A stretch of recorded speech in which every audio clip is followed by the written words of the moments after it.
आज मैं आपको बताऊंगा कि ब्रॉक लेसनर को क्यों सालों साल भैंसों का दूध निकालना पड़ा। द बीस्ट एक समय पर खेत में बीज बोया करते थे और एक किसान थे। हर किसी ब्रॉक लेसनर फैन को पता है कि ब्रॉक को गांव की जिंदगी शहर की जिंदगी से ज्यादा भाती है। शायद वो शोरगुल से दूर एक शांत जिंदगी की तलाश में रहते हैं। वेबस्टर साउथ डकोटा गांव में पले बड़े ब्रॉक ने बचपन में डेयरी फार्म में काम किया और इतना काम किया कि वो खुद बेइंतहा ताकतवर हो गए। उनका ये परिश्रम ही उनको MMA और WWE का असली बीस्ट बनाता है। जब वो 17 साल के थे तब उन्होंने नेशनल गार्ड में भी काम किया और वहां और भी अनुशासित बने। आज भी ब्रॉक लेसनर उनके वेबस्टर के खेत पर रहना लॉस एंजलिस में रहने से ज्यादा पसंद करते हैं।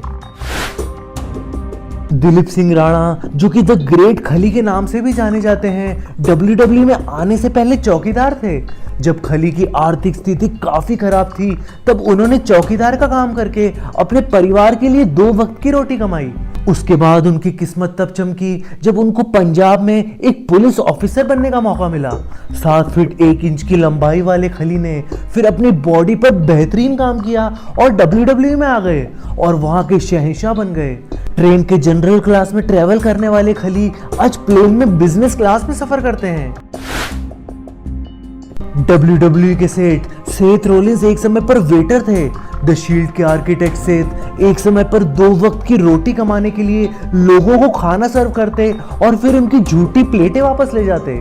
वो एक चाइनीज रेस्टोरेंट में काम करते थे और छोटे से छोटा काम आने पर भी मना नहीं करते थे। दुनिया पर राज करने के सपने लिए सेठ ने साथ साथ कुश्तीबाजी का प्रशिक्षण भी लिया और यहाँ तक कि जब वो एक पेशेवर कुश्तीबाज बन गए उन्होंने तब भी कई समय तक वेटर का काम किया। शायद इसलिए क्योंकि उनको इस काम से लगाव था या उनको दूसरों की सेवा करने में मजा आता था। रेसलिंग कहानियां इस वजह से सेथ रोलिंस को सलाम करता है। कोफी किंगस्टन अपने फुर्तीले मूव्स दिखाने के पहले स्टेपल्स नामक कंपनी के एक दुकान में काम करते थे।